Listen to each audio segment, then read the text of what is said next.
Hello there. Happy Friday and welcome to episode number 602 of Smart Podcast Trashy Books, or, happy whatever day you're listening to this. I'm Sarah Wendell, and with me today is Jennifer Armentrout. We're going to talk about the books that she considers the foundation of her fantasy romance reading, and we take a long side trip into classic historical romances that we both love. Her newest book, Visions of Flesh and Blood, is out next week, so we're not only looking forward, but we're also looking back. Like way, way back. We talk about a series that she's paused and why, and what it means to update a book that doesn't age well. There's a lot of reminiscing, and I hope you enjoy this very meandering conversation as well as all of the recommendations. I would love to know what books you consider the foundations of your fantasy romance reading, and under what genres they were listed when you found them way back in the day. Hello and thank you to our podcast Patreon community, and a special hello to Houston, who's one of our most recent members. If you have supported the show with a monthly pledge of any amount, thank you. You are keeping me going. You are making sure that every single episode has a transcript that is hand compiled by Garlic Knitter, and you're making sure that the episodes are accessible to everyone. Patreon members get some nifty benefits. There are bonus episodes. There's a wonderful Discord. This year we did a Valentine's Day card exchange and it has been delightful. So if you would like to join, it would be wonderful to have you. Have a look at patreon.com/smartbitches. Support for this podcast comes from the new graphic novel Age Matters. A hopeless romantic and a reclusive billionaire rewrite the rules of friendship, love, and work in a graphic novel version of the hit webtoon series Age Matters.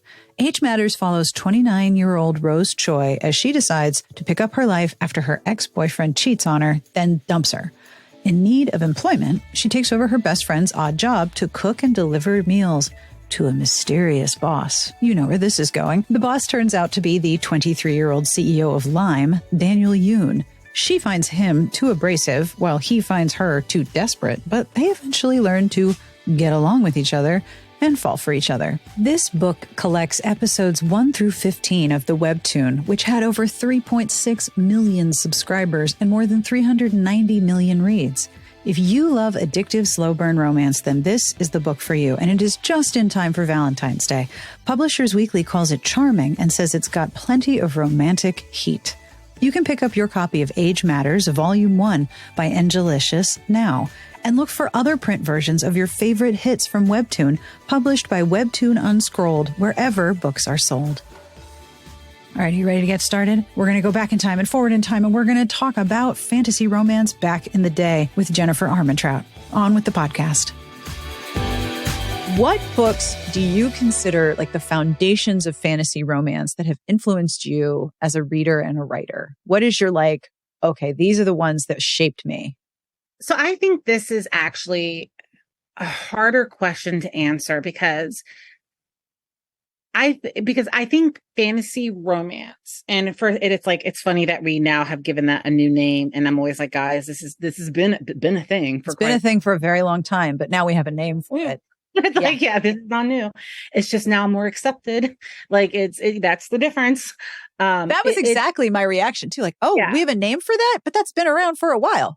Yeah, why are we renaming this? It's just that fantasy was always heavily dominated by, male authors with main male characters, and that was what we know of fantasy, and also it's almost like fantasy was not allowed to have any type of happy ending or have romance that somehow made it less than having that, but it's always been there. It's just it's been actually put into the paranormal category is where you usually found it, or at one time, as you will know, urban fantasy. Oh yes, it was what I think we call contemporary fantasy now. I don't think they call it that now. UF, and that's where you found it.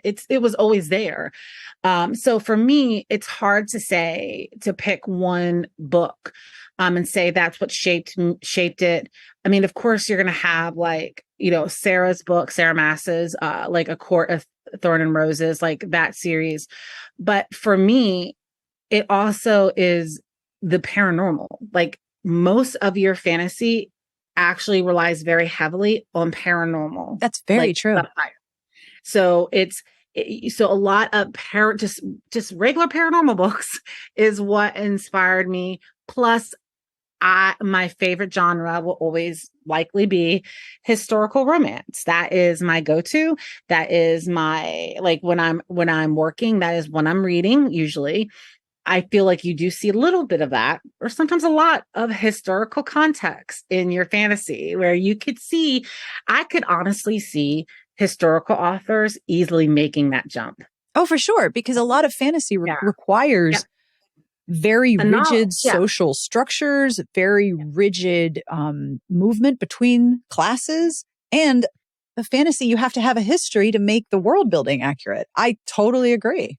And too, it's like you're also having authors who are able to write in a world that they do not live in.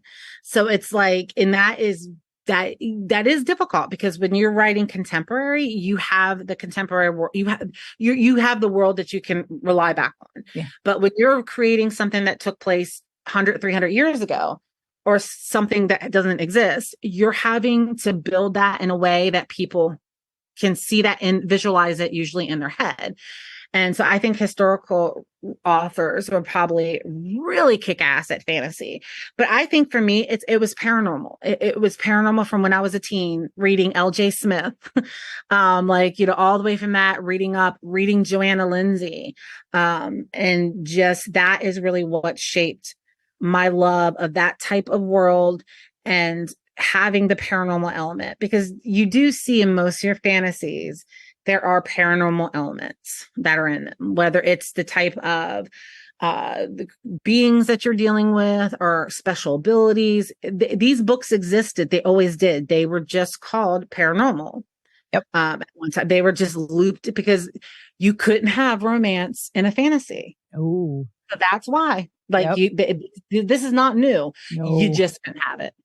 Like, it was just no go. And it went, once your book went to a bookstore, they saw it was written by someone who looks like they may have a lady name, and it had romance, and you went immediately into paranormal, and 9 times out of 10, they also put you into young adult. Yep. Yeah. And there was this weird overlap, right? Yep. Very and so weird. Now they don't do that anymore. So that's why you now have this genre, I guess. So it's so interesting to have been in this industry for so long, and then you see a trend come back and you're like, oh, but we've did this before. Yeah. Like when I started Smart Bitches in 2005, paranormal was it was vampires and werewolves all the way down. And then you had the urban fantasy, and you knew it was urban fantasy because there was a girl on the cover with leather pants and the studded belt, a dagger or a gun, a gun in her hand. And there was that one belt. They all wore the same belt with the metal square studs. It was the urban fantasy. And there was a city behind them. Yes. And it was pretty dark. sure like one of my books has a cover just like that. Exactly.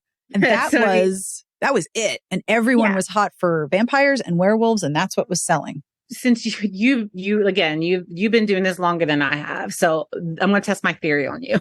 My theory is that whenever the real world gets too real, like whenever there's too much going on in the real world, whether it's like a horrific disaster that happens, economic strife, anything like that, you find that readers then will tend to really want true escapism. Yeah. They want the fantasies. They want the vampires, the werewolves, the fae, the historical times. They don't want really anything that resembles their life at that moment. Yep. And then when things are really good, when things are, you look at towards your late 2000s, right?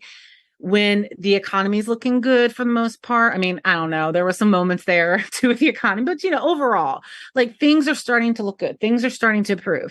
You start to see a swing back towards contemporary. Yep. That agree. is my theory. That is when you see, that is how you can do your trends. Look at the world you're currently in, and that can almost guarantee to tell you what is going to trend. And also understanding that, and if I could ever give like a message to any author, just because something's trending does not mean the opposite is no longer read. It's like people always still look for this. It's just what's going to happen is you're going to have outliers, right? Yep. That are going to go through the roof, that are going to be like the biggest selling books at all time.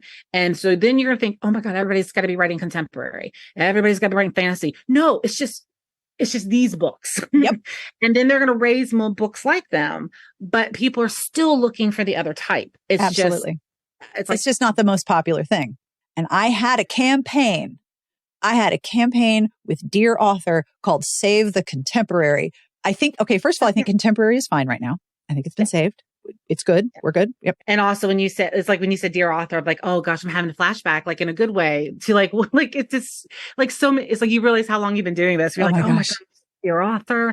There's, and I'm trying, there's just so many blogs that, oh my gosh, like I just think back sometimes and I'm like, oh man. The fact that I'm still around every year, like every year when I file my taxes and I file my annual report with the state, I'm like, still here. Still going, just paid my hosting. But you've also adapted, like, you know what I mean? Like you've seen that, like doing like the podcast and things like that, doing Patreon, like things were changing. Like, and I think that, is one of the main, not main, but helps when you're doing that. But yeah, that is my theory is that you see, when you look around you, that's when you start seeing these upticks in certain genres. And, and that homogeny is the enemy and conforming is the enemy.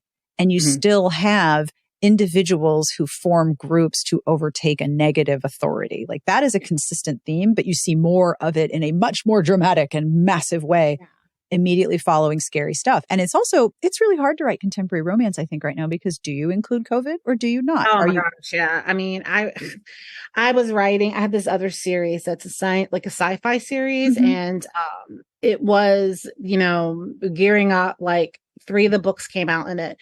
And I was introducing, like, it has to do with, it was a spinoff from my Luck series. And so it had to do with like aliens and basically like the world, we've been experimenting on them, creating like, serums and stuff to improve humans, and all started from someplace good, right? Because these aliens in my series, they didn't get sick. And so it all started from a good place. This is The Darkest Star, right? The origin series? Yeah, those was Tor, yeah.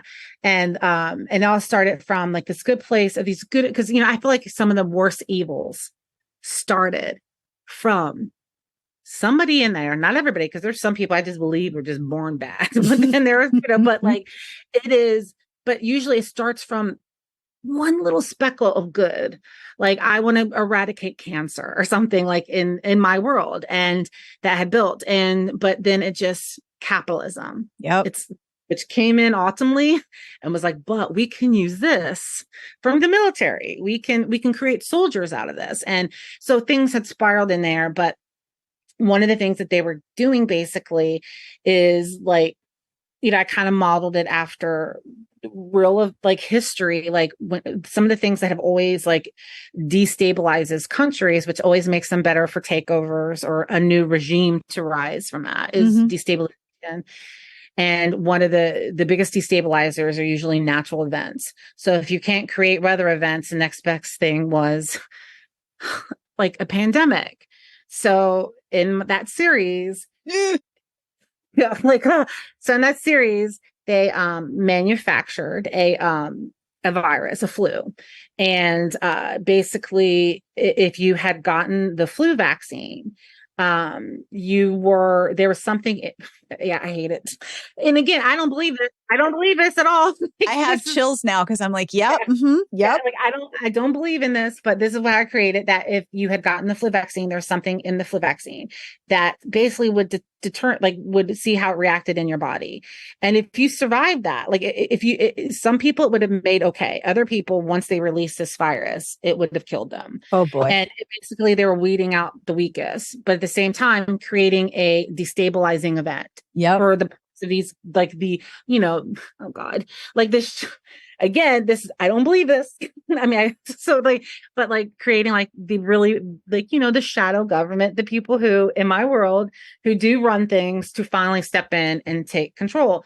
And so the series was leading up to that. It was already written pre 2020. And then COVID happened, and it was the thing was it was eerie because some of the things that was happening in the beginning had already happened in the book, and it was like these pockets of things you were starting to hear about, and then people downplaying it, and then other people being like, no, something, they wouldn't shut down an entire apartment building, like something bad is happening. And it made it, and I still have been unable to finish that series. Like, of course. I have to, because I don't feel comfortable, because the final book would have been the fallout, because the virus had already been released. And of course, in my book, the virus was obviously much more deadlier. But I didn't feel right. Like, no, I completely understand. And like my husband's grandfather passed away from it. So, we have, obviously a very close family member who had died from it. And it just didn't feel, I mean, like it's like even though I know I created this before this happened. Yeah. But I based it off like the Spanish influenza. Like and the worst part is, oh my God, like even in the beginning, oh gosh, before COVID, I had one of the doctors who was doing RNA. No, oh my gosh. So I know like a stupid amount about viruses, and actually how viruses, because before the alien invasion happened in the previous series, she worked in biochemistry, because how they're actually creating viruses to target cancers, like yes. they're creating in like nanotechnology, basically. Yes. And so it was like all this stuff. I'm just like, am I psychic? I don't know what's happening. I'm like, because this is so weird. But it's because that technology and all that stuff has always been there. Yep. But it never got used. Like, they couldn't get the funding off the ground for RNA technology. And, everybody's freaking out about that. It's like, guys, that's been around for a while. Oh, yeah. They've been working on that stuff for decades. Oh, yeah. It's just, it's expensive to do. And, and so, but yeah, so I just have to like, I felt like I had to kind of basically rewrite the plot somehow, like, because I was like, I can't do it this way, because also I don't want, because I wrote this way with like the flu vaccine and not really thinking anything about it, or thinking, this is so, I'm so, this is going to be so creepy. But now knowing that there is so much misinformation about vaccines out there now. Yes. Even though I'm writing completely made up shit. Yes. I don't want to add to that. Nope. I don't want to add to that. I don't want people to think that I believe that. So it became this like what is it? Realer than fiction moment of how do I back myself now out of this? Yep. How do I? And Tor has been amazing, because even my editor there at that time was like, what the hell? Like, it was like because she saw like the synopsis too. And she like completely, she was like, we can't do this right now. No. Like, we can't. No. Because I was like, I don't feel right doing this. Like, I don't feel right continuing down that path, knowing that it's still here. People are still dying. A lot of people are still dying from it.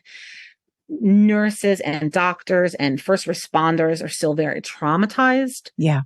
What they've had to do and still having to see and do. This wasn't fantasy anymore. This wasn't fiction anymore. So I'm still trying to figure out how to close that out without exploding it. But that was, we went way off track there, but that's like probably one of my most bizarre writing moments I think I've ever had, where it's like, I'm literally writing something or have written something that's coming true. And it's like if you ever watched Veep. Yes. Oh my God. I can't even tell you how many times I was like, wait a minute. Did that happen in Veep 2 years ago? Yeah. Like, who's writing this season? It was like, wait a minute, like that happened. And yet it fits with what we've been talking about, that everything comes back, everything returns. I call it the Bruce Springsteen theory of publishing. Everything dies, but maybe everything that dies someday comes back. We went through this same pattern of behavior with the Spanish flu. We went through the same, oh no, you can't do that. There was always a anti-movement towards treatment and public health at that time. Just like there is now. Anti-vaxxers have always been around. They just got more popular and connected over social media and became louder. But that has always been a subset of society.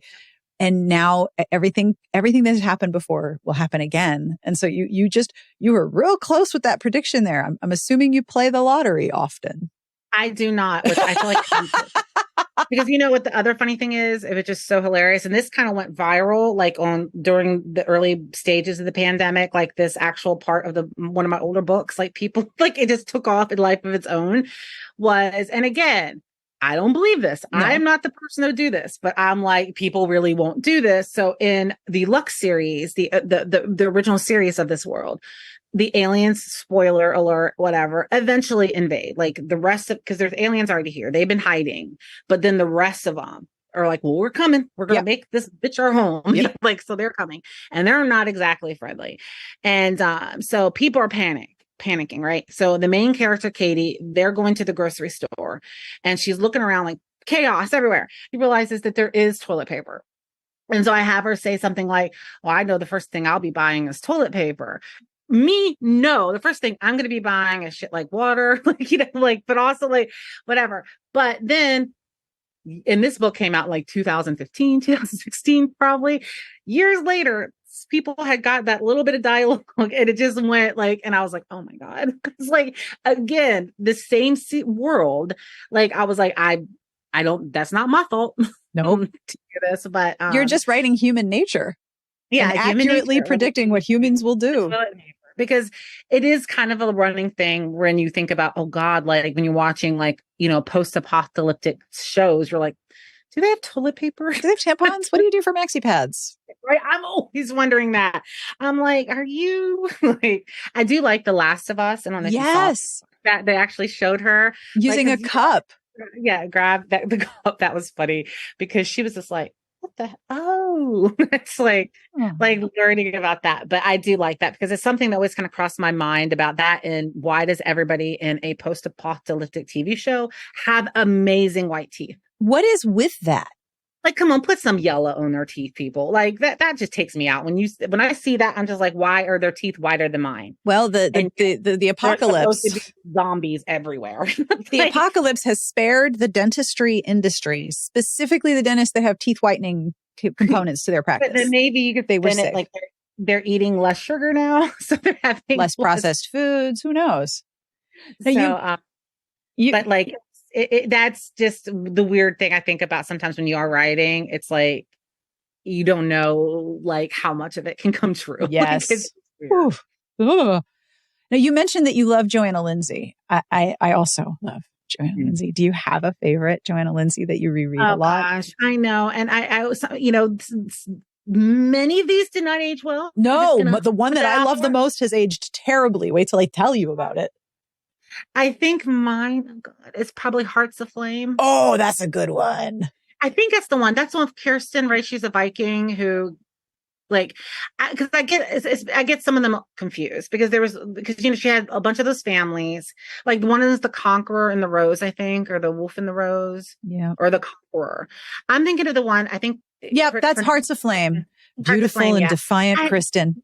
Yeah. And honest, oh God, it's so bad. I mean, like in a way of holding up to, you know, of today's, like, there's some stuff in there, but I don't know. I just loved it. I honestly, I was reading Joanna Lindsey when I was 12 and 13. Yep. Because we didn't have young adult like they do now. We had basically R.L. Stine, Christopher Pike, and a few other, right, that you could read. And it wasn't that much. You would go into Walden Books. It would just be like one shelf, like one row of books. And unless you wanted to read like Sweet Dreams and Sweet Valley High. Yeah. Which was soap opera books. Yeah. And I was like, you know, I was reading higher than, you know, what should have been reading. But my mom, I mean, she was a huge proponent of reading and she didn't care that I was reading it. So, I mean, and you know, I always tell people, it's like, look, I was reading Joanna Lindsey at 12 years old. I turned out fine. Yep. Like, you know, I may have had a little bit higher than normal expectations for sex, you know, and then was like, oh, it's not really like that, where you're like soaring through the clouds and, you know, stuff like that. But like, it's that Hearts Aflame, that there's so many. Brenda Joyce is another one, and I always say her name wrong. Gillian Foley. It's G-A-L-E-A-N. Galen Foley? Galen, yeah. That's how I've always said it in my head. Galen Foley, yeah. Oh my gosh, the Duke, the Lord, Ice, the Lord of Fire. Oh my God, they're my favorite. That was my first, I think Galen Foley was the first book I ever read with a princess falling in love with her bodyguard. And I was too young to be reading that, but I just remember being like, oh my word. And there's a couple of there's really like historicals that really go back into time. Oh yeah. It does have fantasy vibes to us, right? They really do. We can't because we can't even comprehend a world like that now, right? Where you actually have legitimate knights running amok and you got all this stuff going on. You see a lot of that in fantasy now. And that always kind of seems like a fantasy vibe to me. What was your favorite Joanna Lindsay? It's so problematic. It is so Exactly. deeply problematic. And I reread it and there's a part of me that reads it and goes, oh my God, oh my God, oh God. And there's a part of me that's like, yes. Okay. So my favorite Joanna Lindsay that I can reread anytime and it works every time is Silver Angel. Okay. So what was the character's name? I know I've read it. I just have to always like, they kind of blur together. Oh, they do. They do. Because I mean, especially if you read Bertrice Small, which has been called Fucking Through History Books. Yeah. Bertrice Small was here to take you to the Tudor era of the world where everyone was having good sex and nobody had body hair. It was pretty wild. But yeah, it's like, guys, let's not talk about the fact that they only could bathing at that time was considered. Oh yeah. I mean, you think about like, healthy. A Knight in Shining Armor. When the heroine goes back in time in A Knight in Shining Armor, she invents a shower and cleans her teeth. I'm like, go ahead, girl. So Silver Angel. Whew, okay. Silver Angel. The heroine's name was Chantal and the original cover was this guy on top of her and her hair is just spilling over. I could see the cover. Oh yeah. And she's okay. So there's twins and one of them is a sheik. I've just wandered straight into problematic territory and she is kidnapped and sold into slavery. But the sheik guy who's pretending to be the brother, right? Right, is his secret twin who happens to be an English lord. Of course he is. I do like that one too. So he's pretending to be the sheik, but he really likes her, but he's got to shtup all the other wives or they're going to get mad and he can't do it because he loves her. And there's a scene where all of the eunuchs like depilate her, like they pluck all her body hair. Yeah. I know. I read this. I mean, I haven't read this one in a long time, but that scene has stuck with me and actually has inspired a scene in Fall of Raw and Ruin. No, get out of town. Yeah. And she has to be, where she says, I've already been waxed, but she's being bathed, prepared. That scene has stuck in the back of my head. No! All of these years because my God. because I think that probably was one of the first times I read, right? When that was even shown, right? Because it was really never discussed. Like body hair was never discussed. No. And then it was kind of like this, suddenly being presented with this idea that there were different cultures to have these different views, obviously, on body hair, right? Yeah. Keep in mind, when we was reading this, you didn't have the internet. No. Like, what was this? But yeah, I know exactly what scene, because I remember being like, what? And I remember reading that, and I have dark hair and I have fair skin. So I'm a hairy person. Yeah. And I'd be like, well, how come all the heroines in history never have body hair? Her smooth legs, how come her legs are smooth and mine aren't? And they all have flat stomachs and they all have perfect teeth and long legs. And I was like, well, something's wrong with me. Silver Angel is one of it just imprinted on my soul in a number of ways. That book it is so problematic on so many levels. Most of them are. They are. God. And yet I reread them and I'm like, yep, suddenly I'm 12 years old and I know I should not be reading this book. Yeah. And it's, that book, I do remember as soon as you said that, I was like, there were two brothers. Yes. And then one was hiding, basically pretending to be the other. But oh my gosh, I think Joanna Lindsay also had one with one of the czars of Russia, where he just pretty much just picked her up off the street and kidnapped her. One of the princes? I think that was Lindsay. And that may have been one of the other ones. But again, with the things nowadays where you're like, oh God. Yeah. But I will die on the hill. I'm sorry. I will die on the hill that those types of books are not causing men to go out there and kidnap women. They are not causing that. No. And they're not causing women to think it's okay for that to happen. No. It's fantasy because and coming from a psychological standpoint, women do have those fantasies. Oh, absolutely. It is a way of negotiating the peril that is in real life. Yeah. Then there are the other stuff in there that are really this is super racist. It's so racist. And all of the chic harem historicals, there were so many, right? Yeah. Because there's another one that's popping into my head and I can't think which one it was where she was hiding because they would have I think these kind of reminds you of the stuff that you see at when you do confession at Catholic places where they have these screens that you can kind of see through a little bit. Mm-hmm. And so they had the main wife the main, like it was, there's another one, I can't think of what it is, it's stuck in my head, that like the main wife was trying to, and that may have been Silver Angel, actually, was trying to kill her. Yeah. Oh yeah. There's a jealous woman who's very angry, and she does not realize that the hero is not her husband, that he's in hiding, and how are they twins? How are they? Sciences didn't exist then. Joanna Lindsay just wrote magic, right? Like it was you didn't question it. You just bought in, and there was one of the I think it's one of Foley's books where they get to the point where it's a lot of the what's it called? The I'm gonna say it wrong, like the Western Spice East India Company. Oh, the Dutch East India. Yeah, which is that's another thing that you really don't learn about in school, and that, oh my God. Yeah, Galen Foley wrote a whole trilogy, the Spice trilogy. Yeah. And there was one of the books, and I don't think it was a part of that one. I think it may have been like, it was a part of the main series that she had, but it could have been one of the books that spun off into that series, like showing them. And I will say there was one of them where she was probably the first one I read that actually handled it like a bit realistically, where it was not showing the English, the French in good lights, or the Dutch at all. Like it was showing, and it didn't have like the white savior undertone in it either. It was something that she had it actually shown kind of in the background happening. Yeah. That, and having the main characters realize that this is not okay, that we're doing. But it was, that is another book that stuck in my head, because again, it's not something they covered in school, like what this actually did and what this meant for people, and the colonialization that came from it.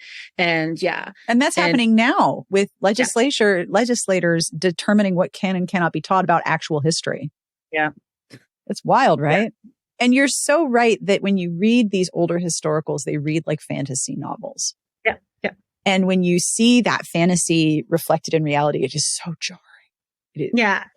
And there has been some books, I'm not going to say the author's name, but there was one of them, because I'm not sure if I'm correct. I'm not sure if it's the book I'm thinking of, but there was a contemporary book that was written in the late 70s, early 80s that I had read ages ago and really, really liked. And then I picked it up again a couple of years ago and read it. Mm-hmm. And the stuff that was in it, the homophobic, the blatant racist undertones, that I did not even catch, and then I will say I'm glad I read it, because I'm glad I read it then, and I'm glad I read it now, because it helped me also realize that how blind is the best word I could think of, that a lot of us are, if we don't live that life, if we haven't experienced that, that we are what's right in front of us. And I mean, I remember reading it and just being shocked, again, and then realizing no one has even updated this. And I'm sorry, it's pretty, I know a lot of people have their feelings about that, but this is so bad that if I was the author, I'd be like, oh my God, we need to update this file. Yes. Because none of it pertained to the plot. None of it mattered. If you can remove it from the book and it does not change the book. Yep. You'll remove it, right? I have the same feelings about The Grand Sophie by Georgette Heyer.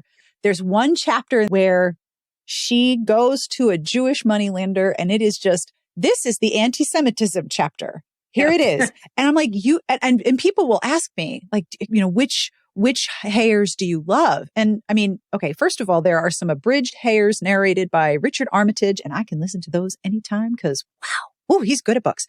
But if someone asks me about that book, I'm like, when you get to the chapter and she's going to the money, you can just skip it. Just skip to the next chapter. It does nothing to the story. There's nothing important to the plot. It's just, I'm going to put the anti-Semitism chapter here. And it's like, but it doesn't do anything except be racist. That's the whole point. When you look at our generation, especially, and older, this stuff was on TV. Oh, it was everywhere. Everywhere. Nobody questioned it. And that doesn't make it okay. That doesn't make it right. But what it did is it helped put in a lot of this unconscious bias into people that they do not realize they have. they aren't necessarily willing to confront it sometimes, to really acknowledge that, you're not actively discriminatory. You're not actively racist. You're not actively biased. However, you have beliefs that were put into you because everybody was showing it. It was in the atmosphere. It's like, it was like a palm-olive you were soaking in it.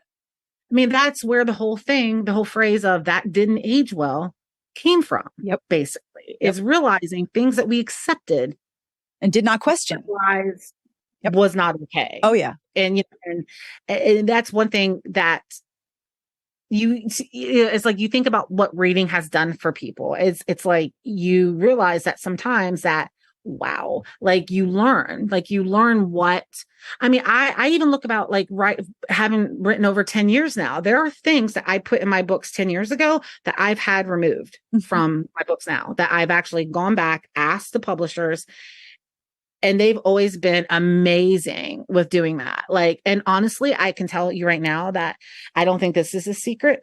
A lot of the publishers are actively doing sensitivity reads on their backlists. Yes, I have heard that.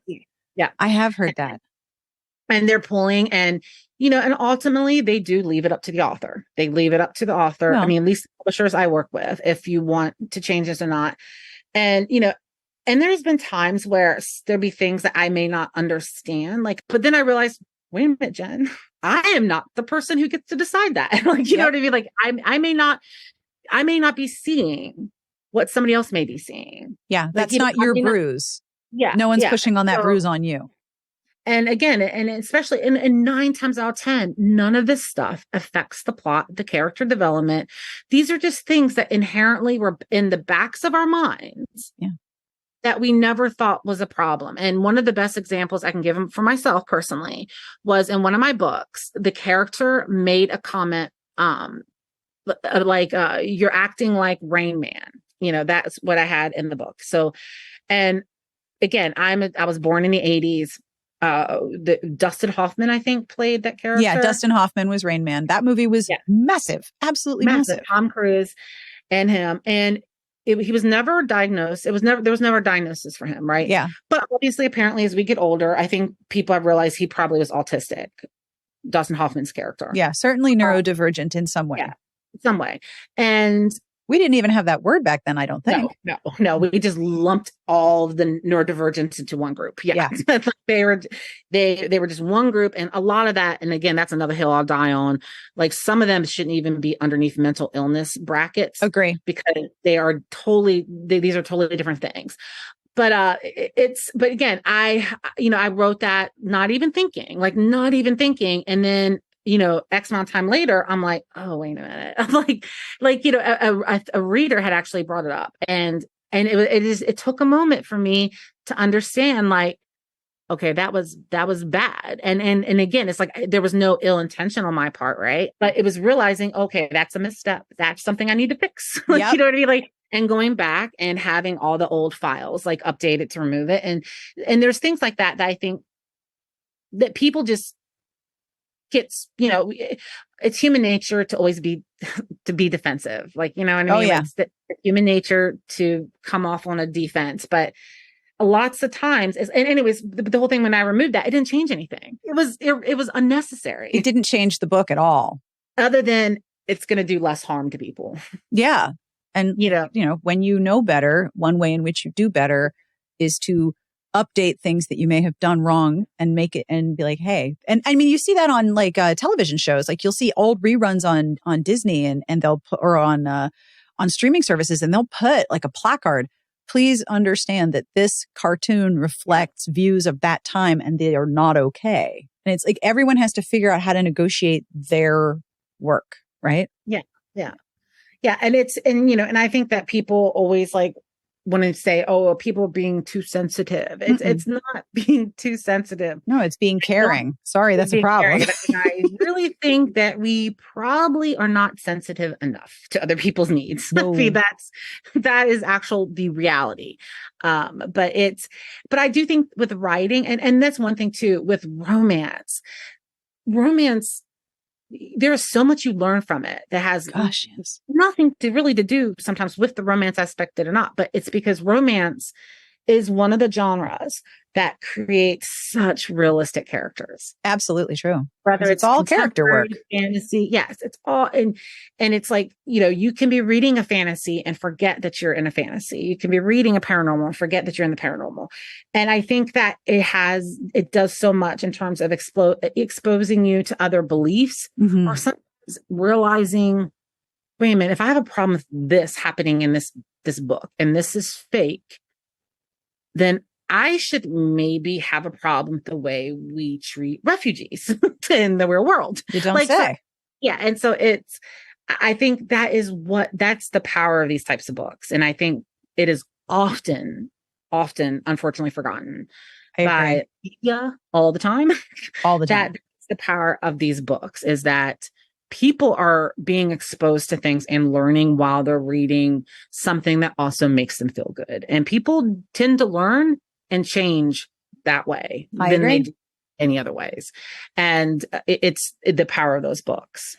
That is fabulous. Thank you so much for doing this. It has been such a delight. I had such a good time. And I love that we totally vibe on the same level of, yeah, it's a problem, but I still love it.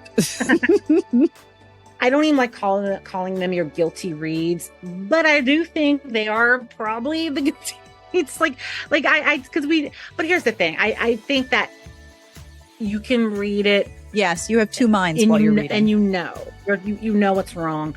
And honestly, when you're reading stuff like that at that young of age, it does help you recognize in real life when it's wrong, like earlier probably, and more easier than some people, because you have been exposed to things that you may never have been exposed to in your town growing up. But you've seen it and, or read it. So I do think, yes, they serve their purpose. Empathy is never wasted. And romances are all about empathy. Empathy is never wasted. And that brings us to the end of this week's episode. I will link to all of the books that we talk about in this episode. There were many.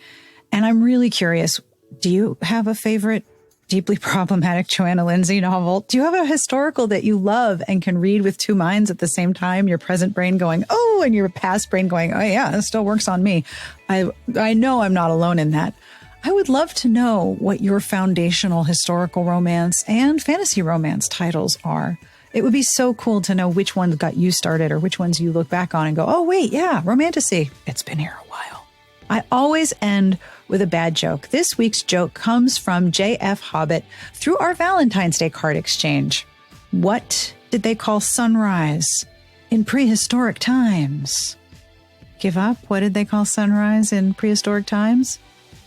Megalodon.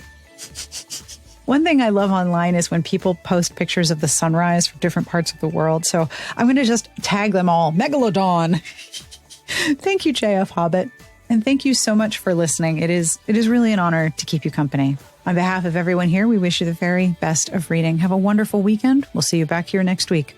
Smart Podcast Trashy Books is part of the Frolic Podcast Network. You can find more outstanding podcasts to subscribe to at frolic.media/podcasts.